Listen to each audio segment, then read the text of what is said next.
Hola, hola, bienvenidos a la materia de comunicación. Ya es la última materia, el quinto módulo de este curso de preparación para el programa de Haz tu Prepa en un examen. Iniciamos con esta materia en la cual veremos como primera parte una unidad que se llama igual que lo que es este módulo de comunicación. Como objetivo específico, tenemos que comprenderemos el proceso comunicativo, los conceptos relacionados a la ciencia de la lingüística, identificaremos los componentes del circuito de comunicación y las funciones del lenguaje. Del mismo modo, ¿cuáles son las barreras de comunicación que existen? Bueno, la comunicación, ¿qué es? ¿Qué es como tal la comunicación? Bueno, pues es una forma en la que nosotros compartimos información, compartimos ideas, compartimos sentimientos con otras personas. Es un proceso que es fundamental para la vida cotidiana y con este proceso nosotros lo que hacemos es transmitir mensajes a través de palabras, de gestos, imágenes y más.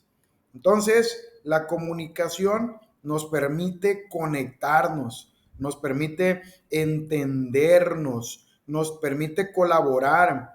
Por lo tanto, este intercambio de sentimientos, opiniones o cualquier otro tipo de información mediante el habla se lleva a través del habla, de la escritura y otras señales. Bueno, a partir de ello tenemos algo que se llama la lingüística. ¿Qué es la lingüística? Bueno, es una disciplina científica que se dedica al estudio del lenguaje. Investigar el lenguaje es crucial, muy importante, porque nos ayuda a comprender las palabras, las estructuras gramaticales y la comunicación en general funcionan a través de esta lingüística.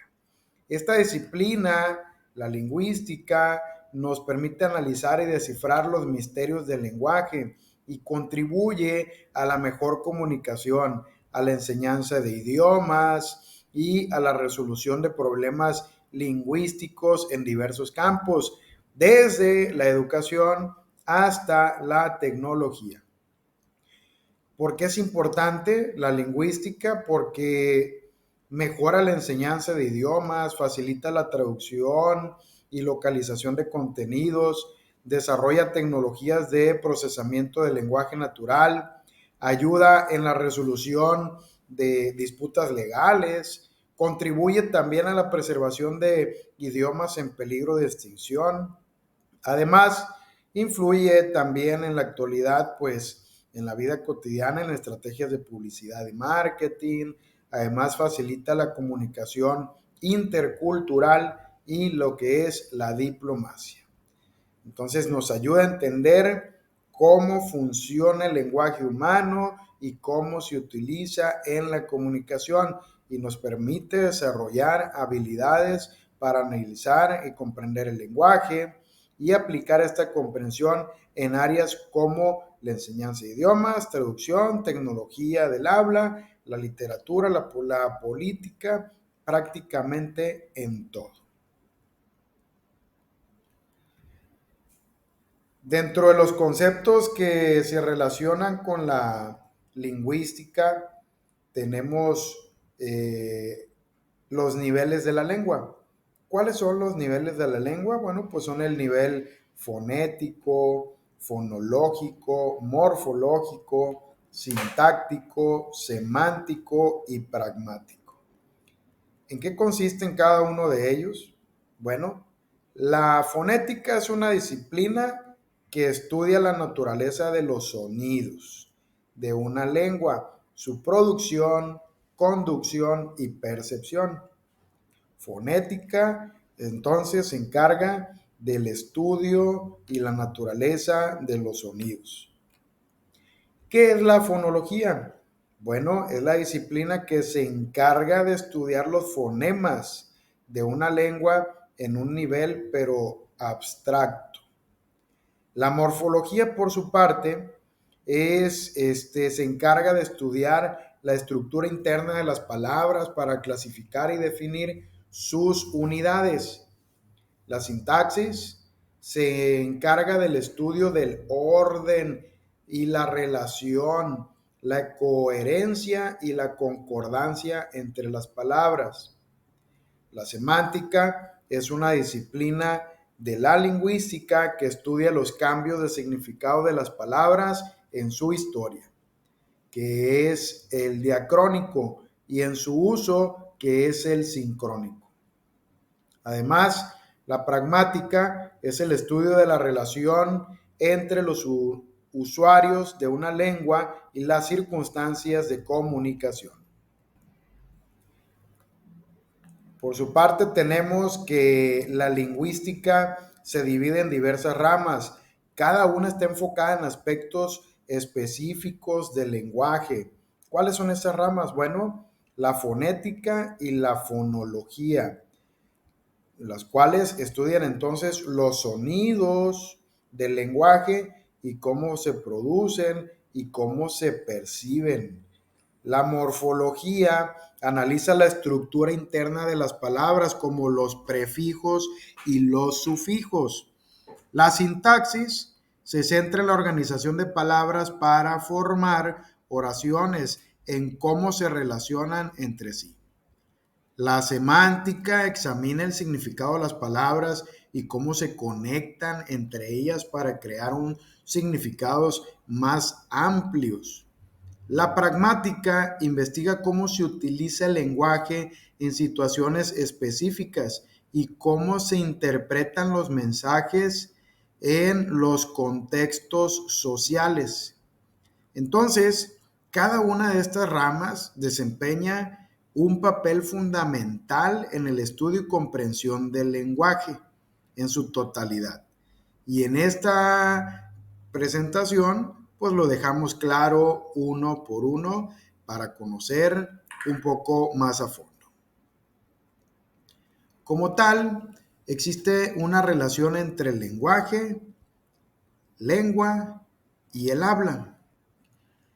Lenguaje, lengua y habla son términos que de manera constante pero errónea se emplean como sinónimos. No son sinónimos, no son lo mismo. Sin embargo, cada uno hace referencia a conceptos que son diferentes. Por un lado, la lengua es el sistema que empleamos para comunicarnos y esta se concreta a través del habla. El lenguaje es la facultad que tiene todo individuo para expresar a través de palabras, movimientos corporales, signos o señales. Y por otro lado, el habla es la expresión verbal del lenguaje que conocemos y utilizamos los seres humanos. Entonces, el lenguaje es una capacidad que tenemos de manera innata los seres humanos y nos comunicamos a través de un sistema de signos y reglas. Es abstracto y es universal y es compartido por todas las culturas. La lengua se refiere entonces también a un sistema de signos y reglas utilizado por una comunidad lingüística particular. Cada idioma, como el español o el inglés, es una lengua que tiene sus propias reglas y su propio vocabulario. Y por su parte, el habla se relaciona con una manifestación concreta y personal del lenguaje. Es el acto individual de producir sonidos y palabras en un idioma específico. Continuando con estos componentes, para comprender este estudio del lenguaje es esencial definir lo que es lengua, lenguaje y habla, como ya lo hicimos, y aquí reforzamos un poquito. Entonces, la lengua es un sistema gramatical, léxico y sonoro que relaciona un conjunto de signos en un orden específico. Sus signos son las palabras. El lenguaje es el conjunto de señas o signos que sirven para comunicar algo, y el habla es el uso peculiar que hace de la lengua el individuo para expresarse de manera oral. Tenemos tipos de lenguajes. Es el kinestésico, el icónico, el verbal, el proxémico y táctil. ¿Cuál es el primero de ellos? Bueno, el lenguaje kinestésico. Este tipo de lenguaje se caracteriza por el uso de gestos y movimientos corporales y su utilidad radica en la comunicación no verbal.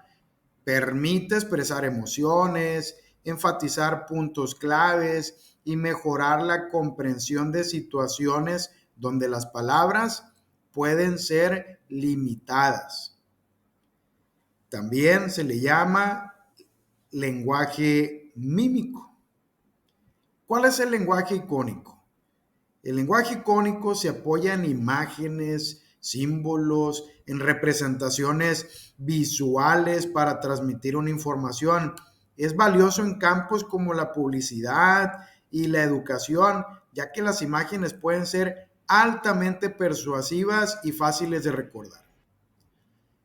El lenguaje verbal se basa entonces en las palabras que son habladas o escritas para comunicar ideas. Es útil porque amplía y es fundamental en la mayoría de las interacciones que tenemos como seres humanos. Por ejemplo, una conversación cotidiana con tu mamá, con tu papá, con tu amigo, con tu pareja, y hasta discursos públicos. ¿Cuál es el lenguaje proxémico? Bueno, se refiere a la comunicación que se da a través del espacio y a la distancia entre las personas. La utilidad de este lenguaje radica en la regulación de las interacciones sociales, ya que la distancia física puede expresar intimidad o distancia emocional. El lenguaje táctil, este tipo de lenguaje se basa en el contacto físico como abrazos, apretones de manos o caricias. Su utilidad está en expresar afecto, consuelo y apoyo en las interacciones humanas. Entonces, estos tipos de lenguaje tienen aplicaciones específicas en diversos contextos y son fundamentales para una buena comunicación. Existe algo llamado circuito de la comunicación. El circuito de la comunicación es un modelo que representa cómo se produce la comunicación entre dos personas, entre un emisor y un receptor, y tiene varios elementos interconectados. Un primer elemento es llamado emisor, que es la persona que inicia el proceso de comunicación y envía el primer mensaje. El mensaje es la información que se transmite, que puede ser de manera verbal, puede ser escrito, puede ser visual, puede ser con sueños o cualquier otro tipo. El canal es el medio a través del cual se envía el mensaje, como el habla, la escritura, el correo electrónico o medios digitales. Por su parte, el receptor es la persona que recibe y decodifica el mensaje. Es decir, lo interpreta, lo entiende y a través de eso existe algo que se llama una retroalimentación, que es la respuesta o la reacción del receptor al mensaje que cierra lo que es el llamado circuito de la comunicación. El receptor, por lo tanto, regresa un nuevo mensaje al emisor y es ahí donde se hace la retroalimentación y se completa lo que es este circuito, este círculo de comunicación. El circuito entonces de comunicación es fundamental porque nos permite entender cómo se transmiten y cómo se interpretan los mensajes en cualquier interacción. En esta presentación, entonces, nosotros tenemos aquí algo adicional, el contexto, que son las situaciones en las cuales nos encontramos inmersos y que el sentido del mensaje va a depender también de ese lugar, de esas situaciones, de esa cultura, de ese contexto en el que se encuentre el emisor y el receptor. Como tal, el circuito de la comunicación entonces tiene el canal, que es el medio por el que se transmiten los mensajes, y es la conexión entre el emisor y el receptor. Puede ser oral, escrito o con señas. El código, que es el componente con el que se lleva a cabo la transmisión de la comunicación. Este debe ser común al emisor y al receptor para que exista un intercambio. Si el código no es el mismo, no es entendido por ambos, no puede existir la comunicación. El mensaje es la información o lo que se envía del emisor al receptor. El emisor es el responsable de enviar el mensaje y el receptor es el responsable de recibir el mensaje y además de codificarlo. Dentro de las funciones del lenguaje tenemos la función fáctica, la función referencial, la apelativa, la poética, la emotiva y la metalingüística. Como tal, la función fáctica se utiliza para establecer una comunicación trivial mediante frases pequeñas y comunes. Solo se encuentra presente en diálogos, alarga o acorta una conversación. Cuando se comprueba que el receptor nos sigue escuchando. La referencial se utiliza cuando queremos expresar clara y de manera objetiva un conocimiento. No se establece diálogo con el receptor, se le presentan datos, como cuáles, como un texto periodístico, un texto científico, un texto didáctico en la educación y los textos escolares. Como tal, la función apelativa. El emisor trata de crear interés y convencer al receptor sobre cualquier tema a tratar y obtener una reacción favorable del receptor. Algunos ejemplos pueden ser los anuncios publicitarios, los discursos, un ensayo, los artículos de opinión o una propaganda política. Por su parte, la función poética describe la realidad de forma subjetiva, personal, de forma original y creativa. Se caracteriza por su belleza y la complejidad de esas palabras. Algunos ejemplos son la novela, los cuentos, los refranes, los dichos, las poesías y las canciones. Otra de las funciones es la función emotiva. Se expresan a través de ella emociones o estados de ánimo del emisor. Siempre se expresa en primera persona y la opinión es subjetiva, es decir, depende de cada uno de nosotros esa interpretación, esas emociones y ese estado de ánimo como tal. Habrá alguien que una situación le dé risa y a alguien que le dé tal vez tristeza. ¿Sale? Entonces dependen de cada uno de nosotros. La función metalingüística, la lengua explica a la misma lengua, describe conceptos, palabras y temas determinados.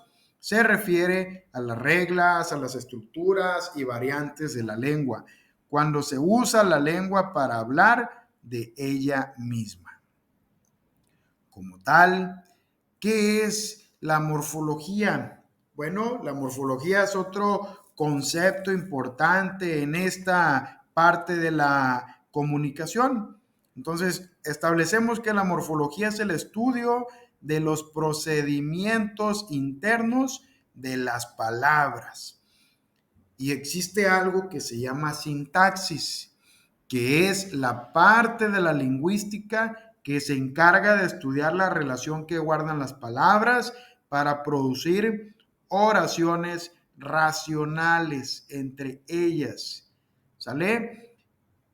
Bueno, Otra cuestión importante dentro de esta comunicación, estas categorías gramaticales, que las palabras llenas o palabras léxicas, que son los sustantivos, los adjetivos, los verbos, los adverbios y los pronombres, ¿qué son cada uno de ellos y en qué consisten? Bueno, para empezar, los sustantivos son las palabras con las que designamos los objetos de la realidad.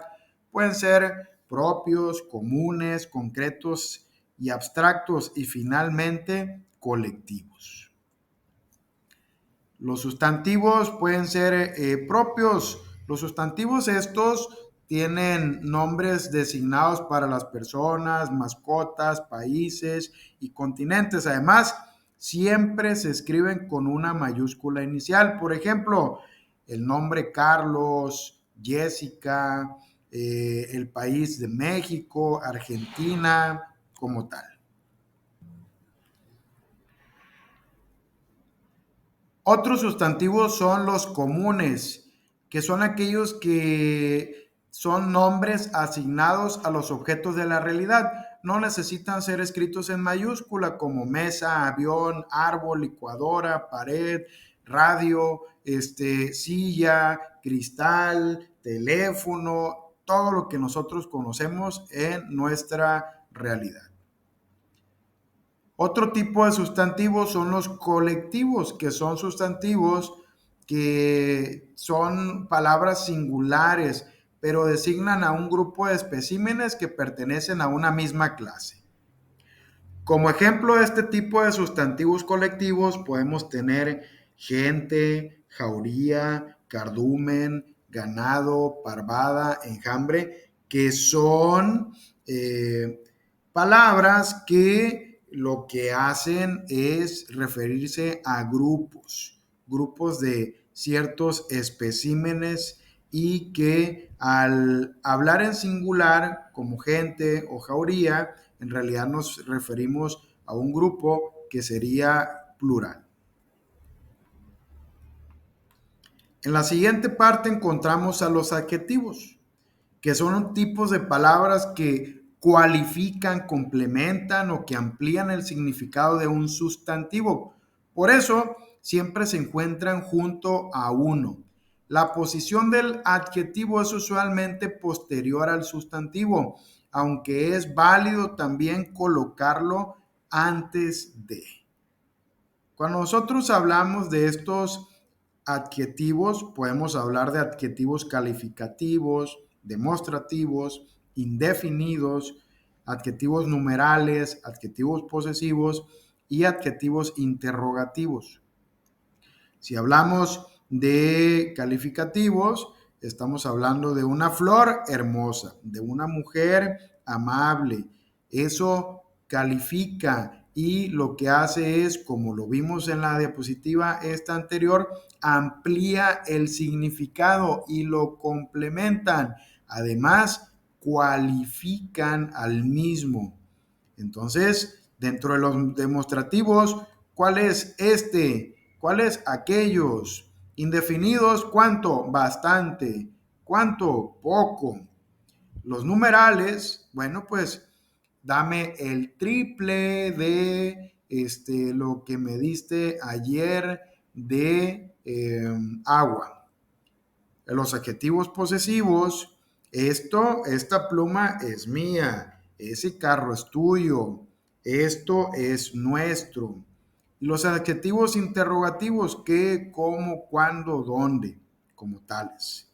¿Sale? Entonces tenemos nosotros que son las palabras que expresan una acción, movimiento, existencia, condición, estado que realiza el sujeto de la oración. Estos verbos pueden ser infinitivos y terminar en ar, er, ir, como caminar, correr, reír. En gerundio, ando, yendo, y ejemplo de ellos son bailando, comiendo, escribiendo. En participio, hado, ido, comprado, soñado, escrito. Estos son los verbos. Enseguida tenemos a los adverbios, que también forman parte importante de estas categorías gramaticales. Los adverbios son palabras que tienen la función de modificar o de complementar un verbo, un adjetivo u otro adverbio. Pueden llegar a cambiar el significado de una oración entera. Existen adverbios de afirmación como sí, claro, exacto, también, por supuesto. Adverbios de modo que son rápido, lento, mal, bien, así, mejor. Adverbios de negación: no, nunca, tampoco, jamás. Adverbios de tiempo: ayer, hoy, mañana, antes, ahora, después, luego.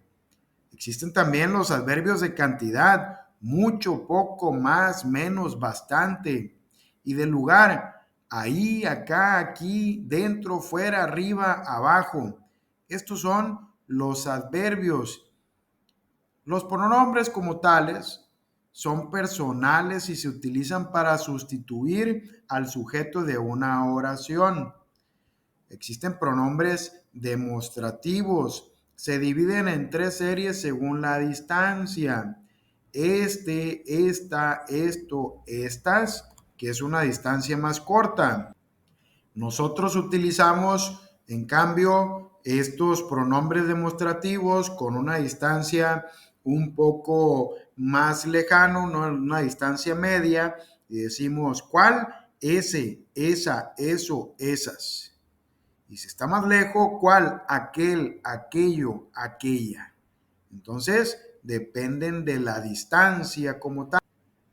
Existen por su parte los pronombres posesivos, que son mío, tuyo, su o suyo, nuestro o sus. Y los pronombres personales: yo, tú, él o ella, que son en singular. Y en plural, los pronombres personales son nosotros, ustedes y ellos. ¿Cuáles son las formas impersonales del verbo, es decir, los verboides? Bueno, existen estas formas en infinitivo que son terminaciones en ar, er, ir, como caminar, correr, reír. En participio, que son terminaciones en ado, ido, to, so, cho, como por ejemplo amado, temido, escrito, impreso, hecho. En gerundio, que son terminaciones en ando, yendo, amado, temiendo, lanzado, bebiendo, bailando, como tal. Los modos verbales. Bueno, existe el modo verbal, que es el modo indicativo y es el más común. Se caracteriza porque expresa acciones concretas y acciones reales. Describe el mundo real, anuncia hechos reales, probados y concretos. No son deseos ni posibilidades, son hechos reales. El modo subjuntivo se utiliza para expresar una posibilidad o una acción que tal vez puede pasar, una acción hipotética. Esto es contrario al hecho, a lo concreto. Expresa situaciones irreales o inciertas. Modo verbal en el que se expresan las dudas, los deseos, las posibilidades, expectativas, si existen incertidumbres, anhelos, cosas que no se han realizado o aún no son una realidad. Existe por su parte el modo imperativo. De este modo verbal se caracteriza por expresar alguna orden, advertir, amenazar o rogar. Estos modos verbales, algunos ejemplos son: del modo indicativo, tenemos: la actriz ganó un premio por su actuación. Ya lo hizo, es real. Bárbara bailó toda la noche. Eso ya ocurrió. Pedro estudia todas las noches y Luis acaricia a su perro todos los días. Existe por su parte algunos ejemplos, como por ejemplo para el modo subjuntivo, que es me gustaría que Juan corriera. Eso todavía no ocurre, no es un hecho real, pero es un deseo. Si pusieras atención, no tendrías malas calificaciones. Un hecho hipotético. Espero que ganemos el concurso. Carlos pidió que le regalaran juguetes. Estos son modos verbales y es en el espacio de los modos subjuntivos. Y en el modo imperativo ya implica, como nosotros dijimos en la diapositiva anterior, que se caracteriza por expresar una orden, advertir, amenazar o rogar. Este modo imperativo es, por ejemplo, entra a la casa, dime la verdad, sube el volumen, recoge tus cosas, por favor, no tirar basura, cierra la puerta, no hables más del tema, sal de donde estés. Eso es el modo imperativo. ¿Cuáles son los tiempos verbales? Pues los que nosotros ya conocemos normalmente: el pasado, el presente, el futuro. ¿Sale? Entonces nosotros con estos, de acuerdo a los pronombres, los podemos ir conjugando. En el presente diría que yo como, pero si es en pasado, yo comí. Si es en pretérito, yo he comido. Y si es en pretérito, sería yo comía. Como tal, en primera persona, en plural también, nosotros comemos, nosotros comimos, nosotros hemos comido y nosotros comíamos. Como ven, podemos seguir haciendo las conjugaciones del verbo comer en infinitivo y poderlo conjugar de acuerdo al pronombre en el que nos encontremos. Bueno, existen lo que son las oraciones unimembres y las oraciones bimembres. La oración unimembre es aquella oración que posee un solo núcleo y no cuenta con un sujeto explícito. Ejemplos de oraciones unimembres son silencio, adiós, hola. Y las oraciones bimembre es aquella oración que cuenta con dos partes fundamentales, sujeto y predicado. La estructura es el sujeto y el predicado.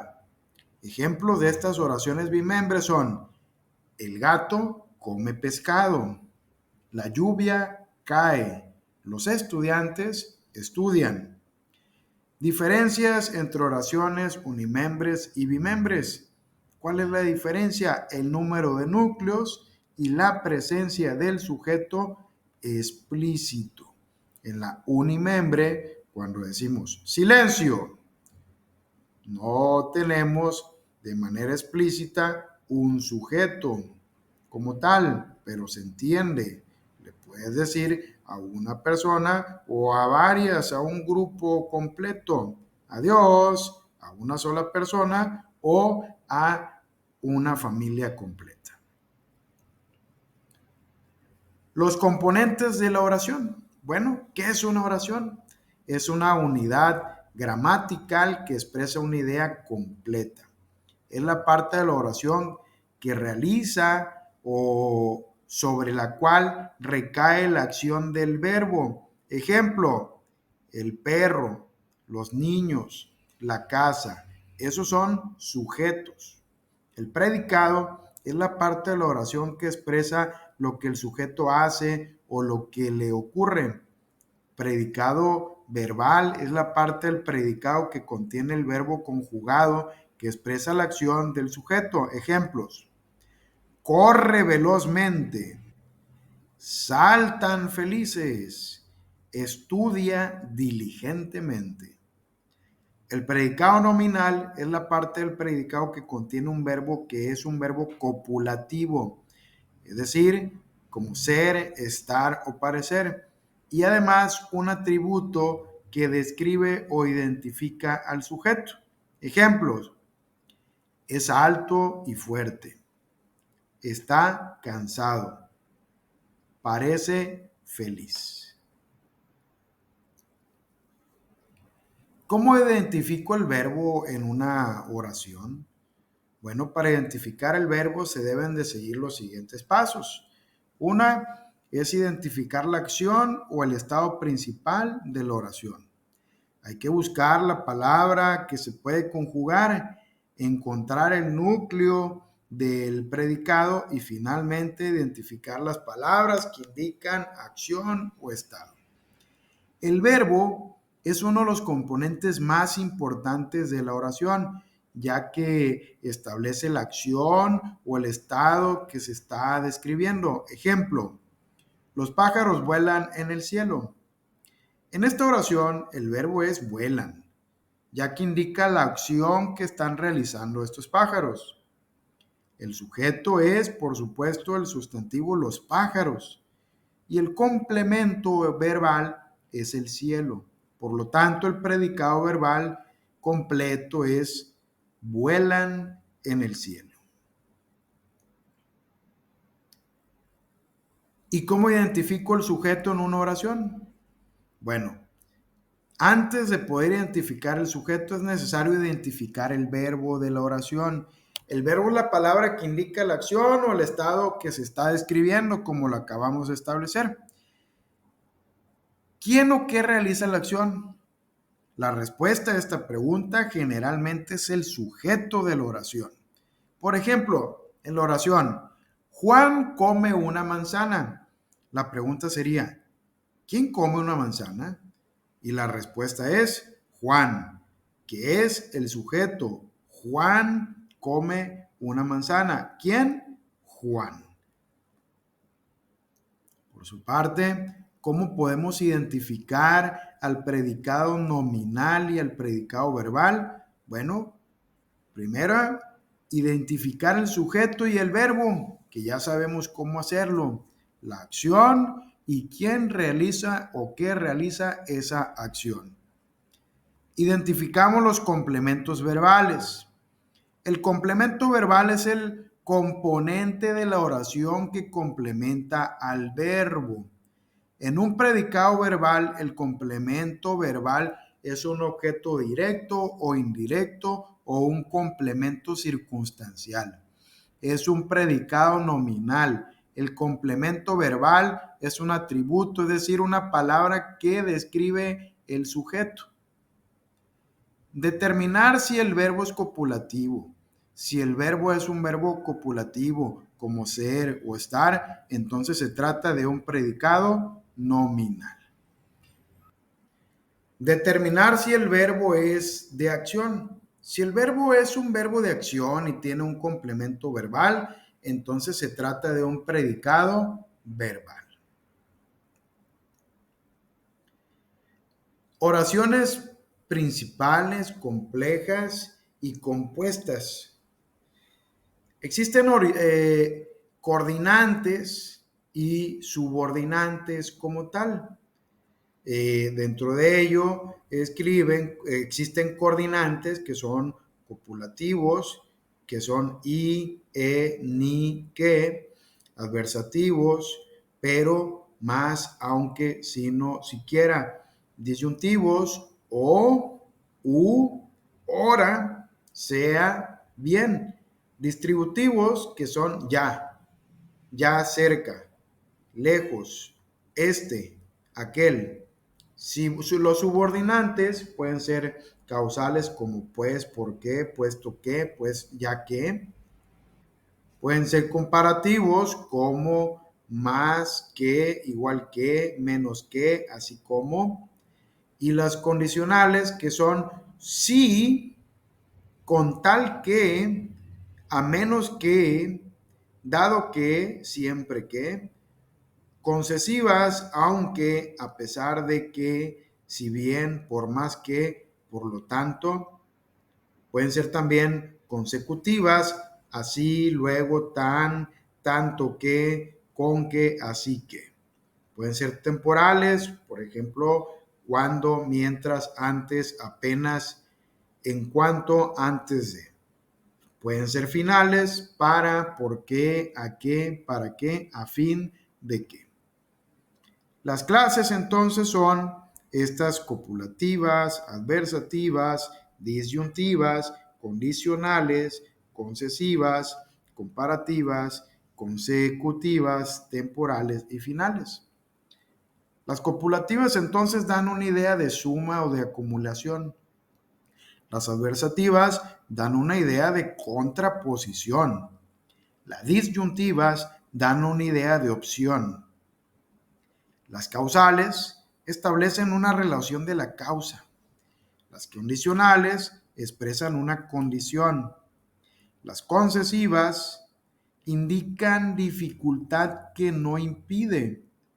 Las comparativas relacionan comparando. Las consecutivas expresan una consecuencia. Y las temporales dan idea de tiempo. Las finales indican una finalidad. Bueno, la primera parte de la materia de comunicación queda hasta aquí. Nos vemos en la siguiente sección.